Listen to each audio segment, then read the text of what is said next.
Welcome to Talking Early Years, a showcase training podcast with Ellen Roberts and Gemma Carr.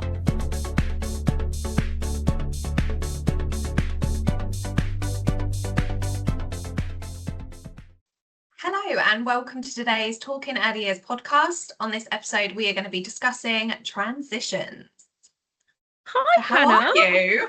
We have a different voice on. We do. Well, I say we because I wasn't here before, but I have dipped in and out. Oh, it's lovely to have you. So obviously, unfortunately, Gemma is no longer with Showcase, but we wish her all the very best with her new role. Hannah has very kindly stepped into her shoes, very big shoes to fill, no pressure. No. I'm very excited. Thank you for allowing me to be part of the podcast gang. Oh, it'd be absolutely fantastic. So looking forward to discussing this today. So all about transitions. Yeah. It is currently about 40,000 degrees where we're all melting. But we are going to do our best. But we do. As the kids say. So Hannah, what are transitions? What are we talking about? So there's different types of transitions. There's obviously like larger kind of, I guess, life-changing transitions, and then there's your kind of everyday micro transitions. I think we probably talk more. I think micro transitions have been something that's probably come about more so recently rather than something that's always been kind of spoken about in early years. But yeah, your kind of bigger transitions are things like school transitions, which is obviously a big topic at the moment. We are in the summer term, so that is obviously something that a lot of preschools or preschool rooms in nurseries will be kind of focusing on. But also things like new siblings, moving house, losing a loved one, separation of parents. So those kind of things. Again, I feel like separation of parents is probably something that's more recent. Again, it's something that we've had to navigate in the early years world. And then your micro transitions are just things from like, going from snack to playtime or playtime to snack or sleep time, those kind of little transitions, which I think do kind of tend to feed into the more neurodivergent children. But there's definitely a lot of strategies now that can be put in place to support them. Absolutely amazing. And transitions is something we hear a lot about, but I feel like it's quite underappreciated maybe in early years. Sometimes it's a bit taken for granted. Why does it matter? So in terms of why does it matter to support them?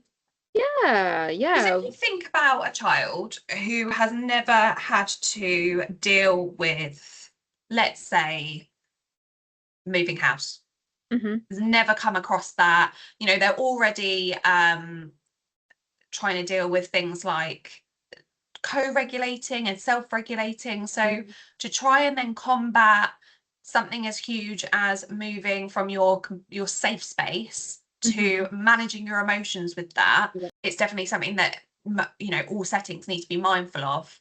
And also new siblings, having a new child, the effect that can have. You've gone from this I'm an only child kind of mentality and I'm my parents' whole world to suddenly I've got to be a little bit more independent because they've got someone smaller that needs looking after. And again, the going between how do I feel about it to how am I going to handle this, and they need support with that. A big reason why parent partnership is so important is that when they're going through those transitions, we know about it, so that you can then have those conversations with the children during the day and speak positively. Oh, you're having a new baby brother or sister. It's not just a surprise. A surprise, I've had a new baby. And it's like, oh my gosh, no child wants to go through that. Yeah, absolutely. So it links a lot to other aspects of the early years syllabus and within the EYFS. So linking to attachment theory and PSED. How do we manage that within a nursery? What are we talking about on a daily kind of basis? Is it more kind of familiarity building, or where do we even start? I think again, it's all done on a kind of case-by-case basis. Because I think it all does depend on, the child might be very resilient, might not need any support. But if I think about, I mean, I remember in my setting we had books that we were able to talk to the children about, but I think as well, as they move through the setting, it's likely that there's going to be other children that are in the same boat. There would be some kind of, maybe not necessarily with losing a loved one. I do remember when COVID was happening, you know, there was elements of that. It wasn't just kind of a one-off. It was kind of a little bit more frequent. And then trying to kind of understand how children grieve, because children grieve in a completely different way. I mean, it's known as kind of puddle jumping, like they dip in and dip out of the grief. Right, okay. You know, all of a sudden they might say something like, oh, I really miss Nan. And you just think, oh, where's that come from? And then the next minute is, can I have a snack? And it's just very, so it kind of, I think, would probably throw parents off. But in terms of, this is the problem with me, I'll probably go off on little tangents. You go for it. I think in terms of what you can do to support, I think school transitions are probably the biggest transition and probably the most common across all nurseries. Every child is going to go through school transition. So I think in terms of covering that, again, relating to my old nursery, we put things in place like, we called it dress the chair. So we would dress the chair first, and then they would have to undress themselves, take the PE stuff off of the chair, put it on them. So, you know, the back of the chair was their top, the shorts would kind of just be on the seat, their shoes were underneath, and then they would have to put their clothes back where, like, what they were wearing that day, put it back onto the chair. And it was to obviously support that. I mean, a lot of schools now send them in PE kits after COVID, but it was to get that kind of independence of getting yourself dressed. We used to do kind of assembly type things to, again, get them used to sitting in that kind of an environment where they've got to sit and listen, using cutlery, knife and fork, serving their own food, name recognition. So there was a lot that was kind of put in place so that it wasn't so overwhelming when they went to school. Which I think, personally for me, I think of when children aren't in an early years setting, because there are children that don't go to any early years settings. How overwhelming that must be to go to school. Because you've had no foundation there at all on your social and emotional development, you know, the physical side of using a knife and fork, all of that kind of stuff. You haven't got the bedrock of that already. And even if you go to a nursery with a particular theorist attached to it, so whether it's a forest school or Montessori or whatever it might be, especially if they're more of the child-led learning type environments. I remember talking with Gemma about theorists, it was a couple of episodes ago, and she was saying sometimes it's very difficult when you've got a child who's sort of left to eat at their own pace and in their own time and all of that, and then all of a sudden they've got to go to school and they've got half hour to eat their lunch. It's quite a big transition. And I think, again, it sounds obvious when you say it out loud, but sometimes I just don't see it in practice, that people need to put themselves in the shoes of the child and be thinking about the child, even with things like open-ended play and things like that. I think people forget that children don't know yet. You have to teach them first and give them those experiences for them to be able to then know. It's all very well giving them a wooden block and saying, oh, it can be a phone, it can be a bus, it can be whatever. But if they've not ever seen a bus, then it's never going to 100%. Same with transitions. If they've never had to dress themselves or eat within a certain time, they're never going to just suddenly know because of reception. It's interesting, isn't it? The role of a primary school teacher, especially reception teacher, must be so difficult when you've got children from all different styles of education, all different backgrounds, a complete hodgepodge. And their job is to, by the end of the year, get them all to the same kind of stage. It's a difficult one. I think that's what, that's the argument of, schooling. It's very kind of uniform. Very rigid. You very have to, do things a certain way. You have got reception year where it is more flexible. It does kind of ease them in, which I think if they didn't have that, they would probably struggle. But you look at other countries, and I think, I want to say, is it Sweden? Where their schooling doesn't start until 7? Scandinavia kind of area. It's like Sweden or Finland, that kind of area, isn't it? But 7. And their I think their academic rates are incredible. So Mhm. there is something to be said for maybe just having that couple of extra years just to be children. Completely. It's interesting, Um, isn't it? yeah, So obviously schools being so at the time of recording it is the end of June, so we're looking at obviously the end of the school year, yeah. and school readiness is a massive topic with a lot of people at the minute. So what is school readiness, and perhaps more importantly, what isn't it? My point of view would be that you are providing and enabling children to be able to adapt and to fit into that kind of structured Mm, way of life when it comes to school. I think in terms of their development, so, being able to communicate with others, being able to share, turn mm, take, being able to, socialize with other children, which is why early years is so important, because you've got a child who's maybe an only child and has never been to any kind of early years mm, setting. mhm, Again, they may not have those tools to be able to socialize with children their own age. Physical development, obviously, the idea is within early years is to support them with their fine motor skills so that when they yeah. come to Mhm, writing, but also, and this is one of my biggest pros I would say about early years, is mm, children learn the most between the ages of 0 to 5, and their right. reading capabilities, that Mhm, is your kind of prime window. So yeah. actually that's even before they go to school, so which is why, beginning to do all those kind of phonics Mm, and things like that in an earlier setting is really important. But yeah, I think it's preparing them for that next stage of life where, mm, when you're in an earlier setting, there is a lot more adults, a lot mm, less yeah. children. Mhm, Obviously, you go to a class, you might have a teacher, a yeah. TA, and 30 Mhm, children, compared good to, point. a preschool room where you've Mm, got maybe 4 members of staff and mhm, 30 children. yeah. So it's very, very different. I've seen a lot of settings do school readiness in multiple Mm, different ways. So some take the children to the schools and have that yeah. kind of relationship and bond, which I think is lovely. Some have teachers come in. I think it's really important to build, again, for the settings, to build up that partnership with the schools Mm, so that they very can much. have maybe pictures of the classrooms, Yeah. teachers, names Mhm, and faces, so that they can begin to integrate that into the kind of everyday conversations with the mhm, children. I think that is definitely it. What is it not? Now that is a interesting question. mhm.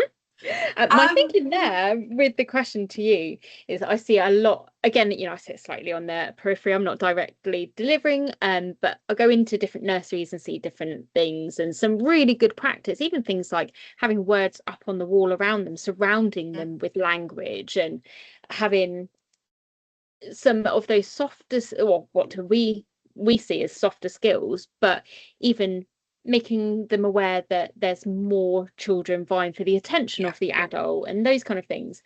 But I think what it's not sometimes is sometimes important for parents and children to understand when we're talking about reading and phonics, and all children obviously develop at very different yeah. ages, and that sometimes there's certain expectations, I think, when a child gets to school of what they're able to do or should be able to do and what they shouldn't. Hmm. Have you got any experience there? Yeah, I feel so. I definitely come across children who are more able within an Mm, earlier setting, so they're mm, almost like reading for mm, kind of year 1, for mhm, example. I think it is really, you want to harness that and you want to, really nurture that, but equally it is not a competition yeah. between children. Everyone develops at their own speed. Okay. There are multiple things now in schools. I know, there is this kind of big push around SEND, but there are multiple things Mhm, that can be put in place to support children with speech and mhm, language problems, children with autism, mhm, dyslexia. So I feel like it is not this, oh, my child can do this, my child can do that. My child okay. can recognise their name and my Mhm, child can get yes, dressed, whereas my exactly child can't right. put their coat on Yeah. and doesn't know all the letters of the alphabet. Everyone has come from different backgrounds and different experiences, and that is going to play a part in that. That doesn't mean that the child that can't put their coat on isn't going to become a doctor. There's so many multitudes, like multiple jobs nowadays, that you're not just kind of pigeonholed into, you're either going to become a doctor or a solicitor or a teacher or, you know, and if you're a bin man, you know, that's really, actually bin men get paid a lot. Absolutely, and it's essential. Yes. You know. Absolutely. What would we do without them? They went on strike, didn't they? And that was catastrophic. Gosh, honestly. You want to really encourage and praise their strengths and support them in their weaknesses, not highlight them, if that makes sense. So yes, this is an area that they're struggling with, but we're going to do this to support them. Completely. And I think people get so het up sometimes with that competition, as you say, especially, you know, parents in the playground or even between siblings sometimes, you know, oh, your brother did this or whatever it might be. And I think sometimes what school readiness isn't necessarily is being school trained. They're not expected to start day one of reception completely ready to go. It should be all about how they're communicating, regulating emotions. It's the foundational blocks of independence and motor skills. That's what's important. Just because they can't count to 100 by, you know, day 2 of starting school, doesn't matter. They will get there. That's, you know, for later on. But so yes, whilst we're getting them ready for school, it's not training them to be completely perfect and, you know, school fit. You want them to enjoy it as well. You want them to enjoy learning. You don't want it to be you don't want it to be this kind of like overbearing. Absolutely thing. It's a massive thing. They're moving away from a key person, and you know, it's maybe seeing mum and dad, you know, earlier in the day. They've got longer days and 5 days a week, longer weeks. Absolutely.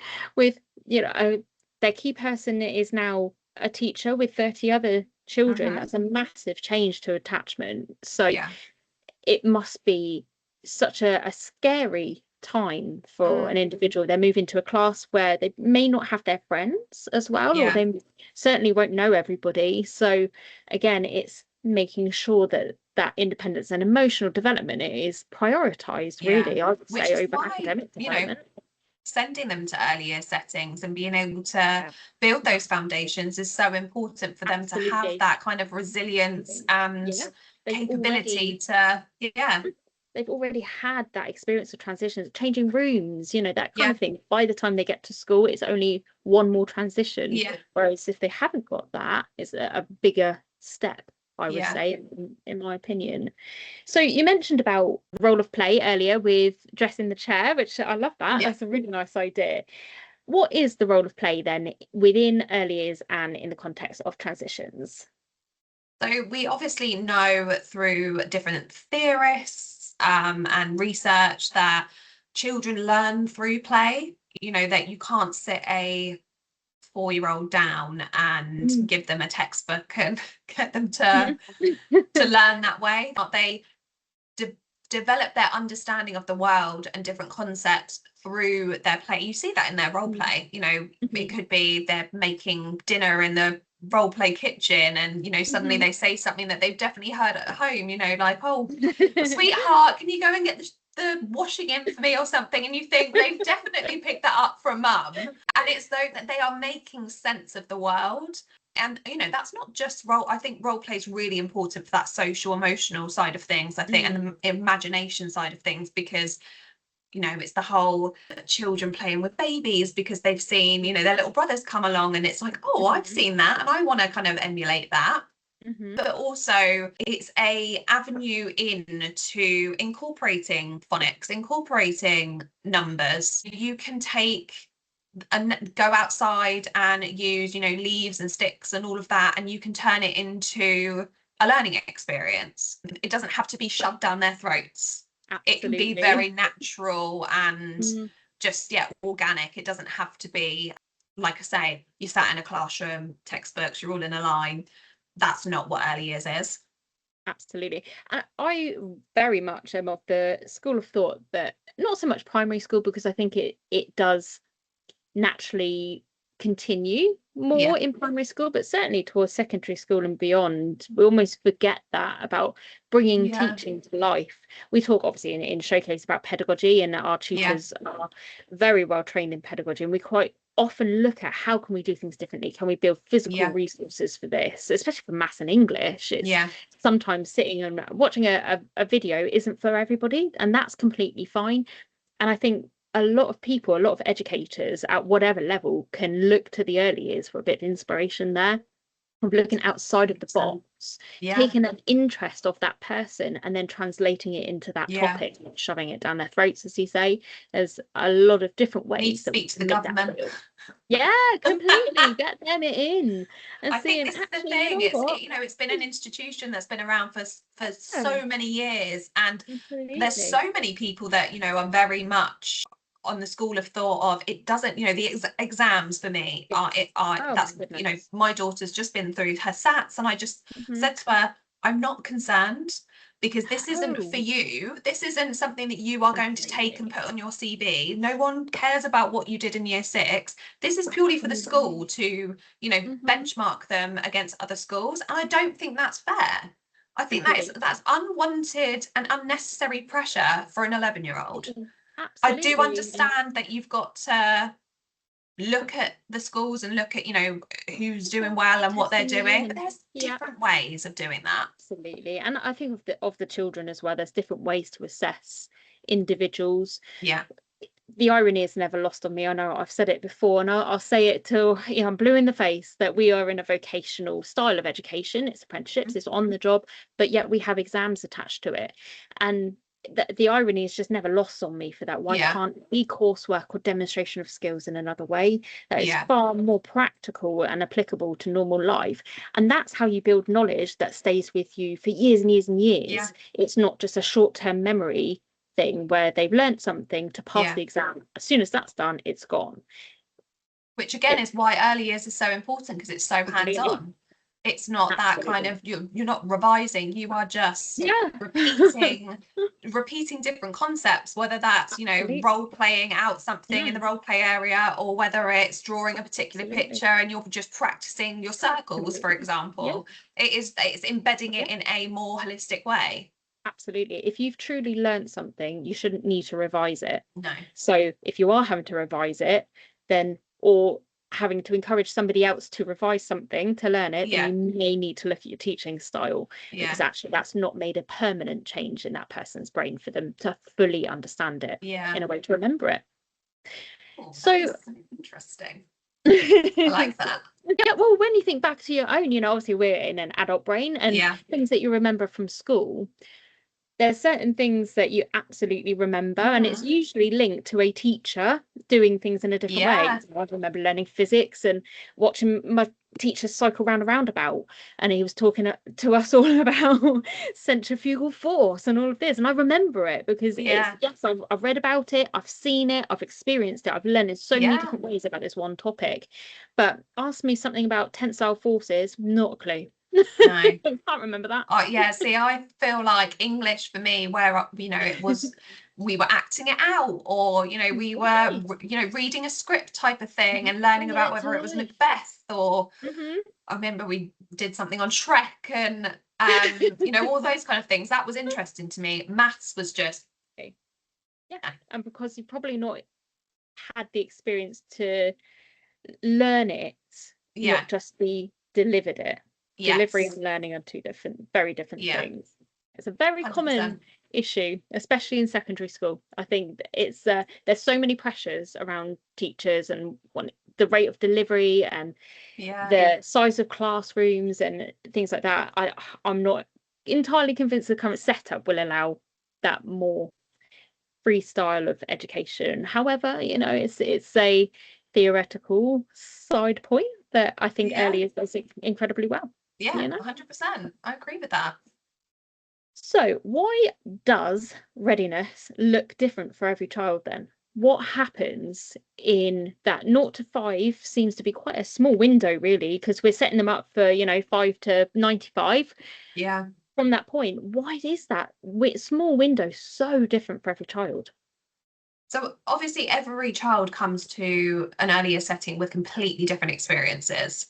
So you might have a child that's been there since they were babies. And from what I've seen, I'm not saying that this is a blanket statement, but from what I've seen, most children who are there from babies through to when they go to school are very much more well prepared for school. I think because they've had to adjust. I mean, maybe not babies, maybe even like toddlers upwards, but whereas the children who join for that last year, and they might do just 15 hours a week, there's a lot of adjustment coming from different experiences. I do think that has a big impact. I think obviously you've then got to consider children who have additional needs.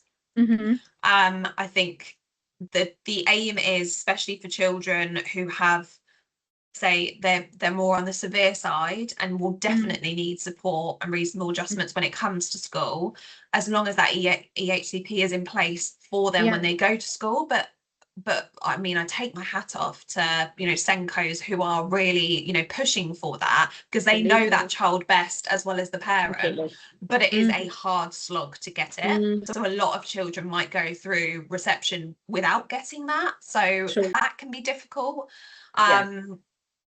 Which, you know, when obviously I did touch on kind of transitions with neurodivergent children, obviously micro transitions are a big thing for them. Transitioning to school will be insane compared to just a micro transition. So there would need to be, you know, a lot of prep, a lot of probably meet and greets with the teachers. And then you're obviously thinking about children who maybe have come from fostering backgrounds, they've been adopted. It could be that they're being looked after within the kind of social care side of things. What experiences have they come from? We talk about cultural capital a lot.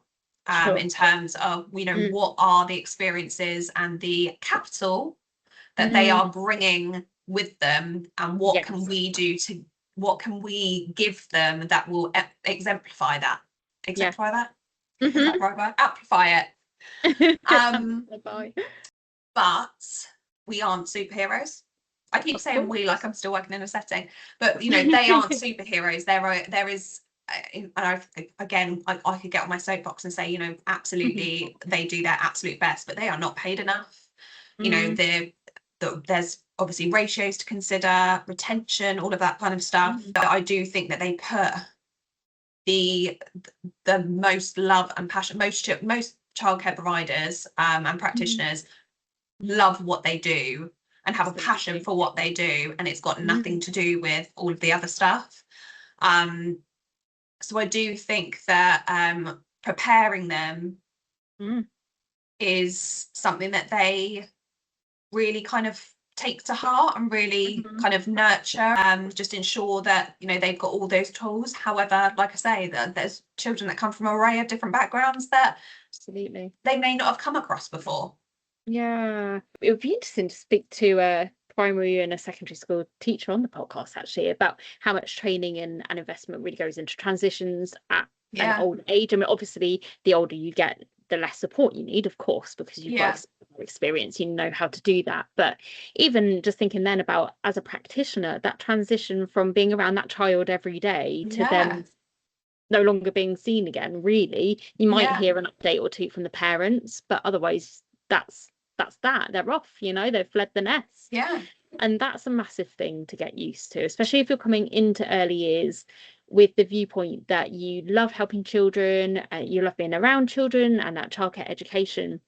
That, yes, absolutely, that's a core element of it, but there are other aspects of the role as well that they might like to consider, of how they would deal with that and how they will see that longer term, really, than just a couple of years in advance.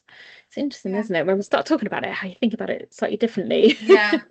As you say, every family and every child will have different backgrounds, and that's, again, you know, just to bang on our drum, is that transition is about supporting those communication needs and emotional needs, and giving them the tools and equipment to be able to make their way in a completely different environment and institution. Whereas as we say, is teaching them, A to Z or whatever is not necessarily what's going to help them at that stage in their life.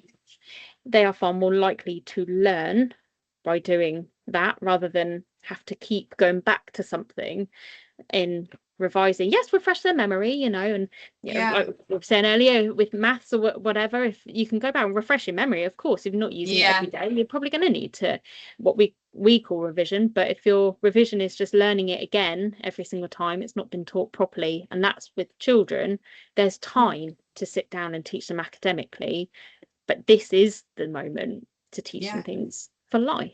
Absolutely. And I think what I would like to see, I would say, is maybe more support around parents. I'm thinking back, we're talking, I don't even know how old she is now. 7 years, 8 years, no, 6 years, 7 years now. When my daughter started school, and they did a home visit. Yeah. But obviously you do all of that before the summer term, before the summer break, and then they have 6 weeks. Well, I'm not being funny, but a 4-year-old is not gonna remember any conversation that she had with any children that she's met and the teachers when there's that big break. They do have those settling in kind of sessions where they do mornings this is most schools where they do mornings or afternoons, so there is kind of that staggered start. But I in terms of kind of parents preparing them, I think things like doing the walk to school during the summer holidays at a time in the morning, because trust me, you are going to need to time it. Rushing around before school is not fun. It may look like 10 minutes on Google Maps, but actually, by the time you picked up a pine cone and then lost a shoe, and forgotten your water bottle and had to go back home, and all of these things. 100%. It's not fun. But also talking to them about it. I think, have a book that you can kind of read, do kind of, I don't know, like a countdown type thing with them, where you're kind of counting down the days until you start school. I mean, I know that a lot of schools do kind of groups on Facebook, and which is predominantly parent led. It's not, the teachers have set it up. It's a parent has gone, hi, my child Bob is starting in year R. I don't know why I chose Bob. In year R in September. He's in class 1. Any other children in this class? Do the meet and greets, go and have picnics in the park and build those bonds, so that, I think that's comforting to you. Completely. But also that's, a really good use of those 6 weeks where I completely appreciate that parents are working, but even on weekends. Doesn't know that it's a weekend, it doesn't make any difference to them, really. Exactly. And I just think just having, again, it's those positive conversations. It's talking about it in a positive way, and not saying things like, how are you feeling? Are you worried? Because you're then already implying that that's how they feel. And that's just going to kind of feed into kind of any negative feeling that they've already got. I think it's really important to just be upbeat and positive. And obviously, if they say to you, I'm feeling worried about starting school, okay, what parts are you feeling worried about? What is making you feel worried? And then you can dissect it a little bit more, and then think of ways that you can then support that area. If it's, I'm scared about wearing my school uniform, okay, well, why don't we put your PE clothes on today and wear them for a few hours? Or I'm scared of wearing my school shoes, let's wear them in, which, by the way, again, make sure you get your children to wearing their school shoes, because they will moan. I think that's actually, you've just made me think of an important tip, really, and you may speak of this from a parent perspective more than an early years perspective, but have you got any advice for parents and their transition, not so much the transition for children, but the transition for a parent of going from early years into school, how to cope with that? Do you know what, for me, like I say, it was quite a while ago. I was more concerned about my son than I was my daughter. My daughter's very independent, very confident. I knew that she would go in and make friends and be would be absolutely fine. And I was just very excited for her. My son, I was a little bit more reserved about. I didn't know. I don't know. I just felt I think because I worked in the nursery that he was at, I just thought, oh my God, this transition, it's not just going to school. It's you are away from me all week. He, again, just completely showed me up and he did amazing. What I did find though, they are tired. They are so unbelievably tired because even though they might do 5 days a week at nursery and it's not like performative, if that makes sense. You know, a preschool setting, you know, if you want to sit down and just read a book in the corner, you can do. If you want to, if you close your eyes for 10 minutes, it's, you know, not the end of the world. You are on the go, constantly doing stuff when you're at school. And what I've found, what I did find is they were, you know, they got home and they were really hungry, number one, and really tired. So again, maybe it might be adjusting bedtime a little bit to make it a little bit earlier for them. Talking to them about their day, but most of the time they will say, I've done nothing. Just expect that, but maybe reframe the question. What was your favorite part of the day? What did you have for lunch? I mean, again, that could be, I don't remember. Who did you play with? What did you learn? So you're, rather than saying, you know, how was your day? Tell me about your day, which is quite a large question. Well, a lot's happened. Maybe just picking it apart and just focusing on one or two little bits. You know what? That's such a good point, because if somebody asks me, oh, how was your week? Or how was your day? I can't remember what I did in the morning. I just say, I mean, when Tom comes home, I just say, good. Like, I'm not going to sit there and tell you about my day. I've just lived it. Isn't that exactly? And when you put it into that context, you think, why are we asking that question and thinking we're going to get this, you know, elaborate response of, yes, at 10 o'clock I did this, and then at 10:02 I did that.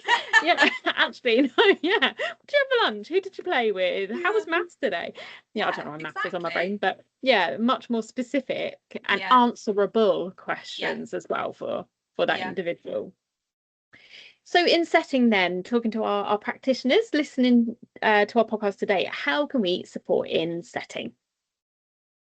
So I feel like we have touched on a few of these. Things like books that talk about different transitions. So whether that is school, whether that's a new sibling, I do think that settings should invest in those books, because I do think it's a very natural way to open that conversation up. You know, whether it's you've got 3, 4, 5 children in that room who are all having siblings at the same time. Oh, well, let's talk about this because it's really exciting and it's happening to Joe, Ella, and Bob again. This Bob is going to school and now he's got a new sibling. Child.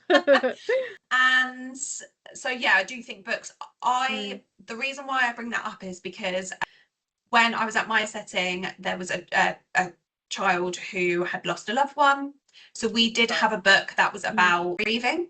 And I thought that was really, really important, because how do you start a conversation, or, you know, what do you do with a child when they're grieving? Or open that conversation. So a book was, and it didn't, you know, it wasn't like, I don't really know how to say this without being really bad. It wasn't like grandma's dead, like turn the next page.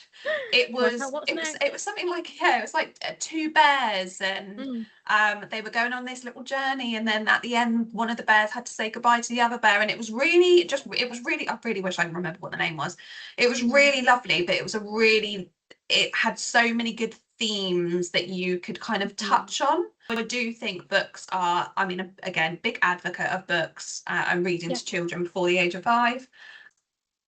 Like I say, speak to the schools. Get those, whether they've got pre-loved uniform that they can have, that you can put in your role play area and get them to role play in their school uniform.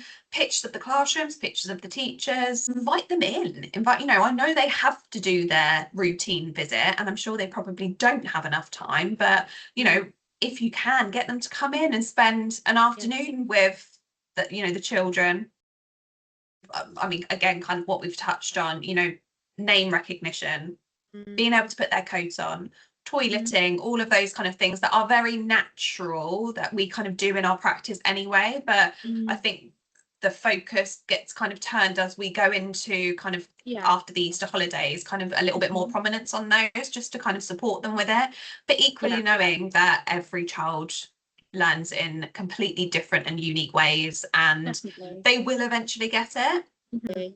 Yeah, I think I believe that my old setting, we really excelled when it came to kind of school readiness. I think we really did kind of a range of different activities. Still now, I will speak to my learners and they'll say, oh yeah, we do this for school readiness. I think, oh my God, that's such a good idea. Love that. Write that down.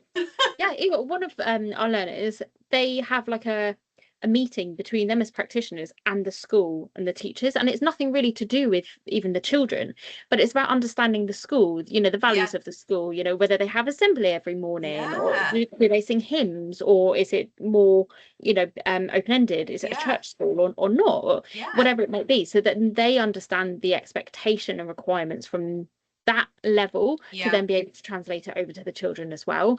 So it is about understanding what that transition is.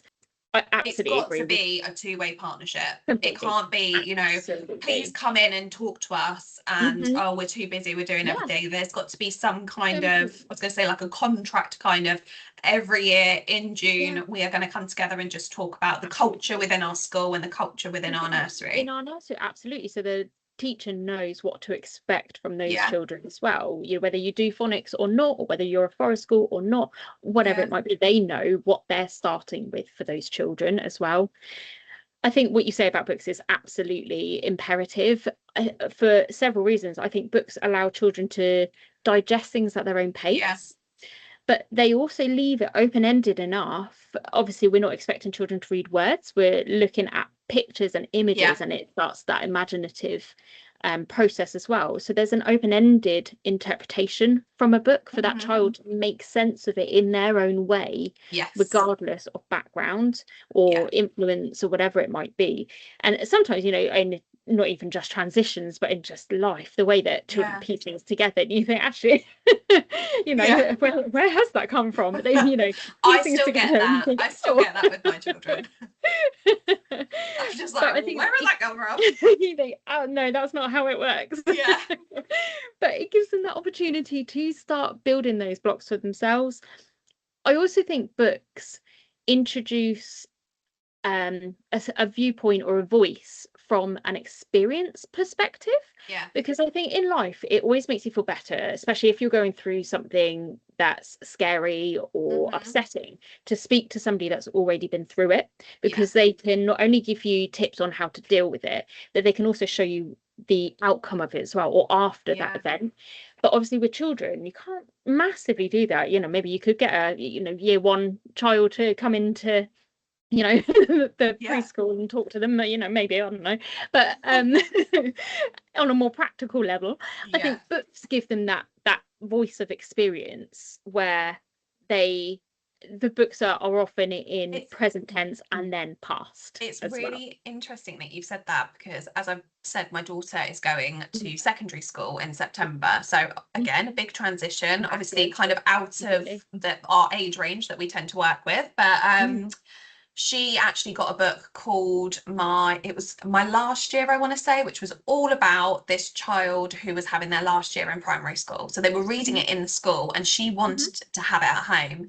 She's now got my first year, which is the first year of secondary school, and they're big, they're not tiny books, they're kind of big books, but it deals with a range of different things. So I think in the first one, I think like his brother was really sick and poorly and was in the hospital. So again, that is a transition, because you could have a child who's going into hospital and having hospital stays. But when you said that, it really resonated with me, because she was reading it and I was kind of asking her questions about it, and I thought, God, that's someone's really thought, how can I support a child that's, because going from nursery to primary school, big transition. Going from primary school to secondary school, you are going from 2 classes to, with my daughter, 10. There are 10 tutor groups. With a schedule, with rooms that you don't know where they are. You've got a map on your first day and you don't know how to read a map yet because you've never had to. Massive, huge transition. And it is fear of the unknown that's the most scary part of any transition. It's often the case that once you've done it and you look back, you think, oh, okay, that was okay. I've dealt with it, I've coped with it. And you probably don't even notice half the time that you've had a transition. But yeah, absolutely. I think it's important that books do focus on that relatability of being in the moment and in the present of this is how you feel right now. So there is that relatability and recognition of the emotions and situations for children, 100%. but also that post experience, so that they can see that it's not the end of the world because something's changing, or the end of things. It can actually be a positive thing as well.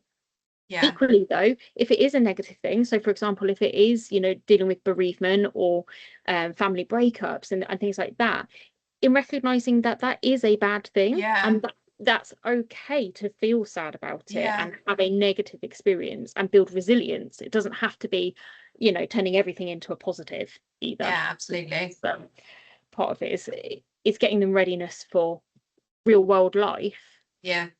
And life is challenging, but those building blocks in early years are important for tackling that. 100%. Amazing. What an interesting discussion. I really enjoyed that. Thank you very much, Hannah. Thank you for everybody for tuning in today. We'd love to hear your thoughts on the topics we covered. And if you've got any questions, please just let us know. Your input really does help shape our conversations.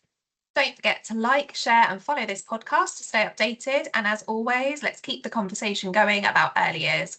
Until next time, take care and keep making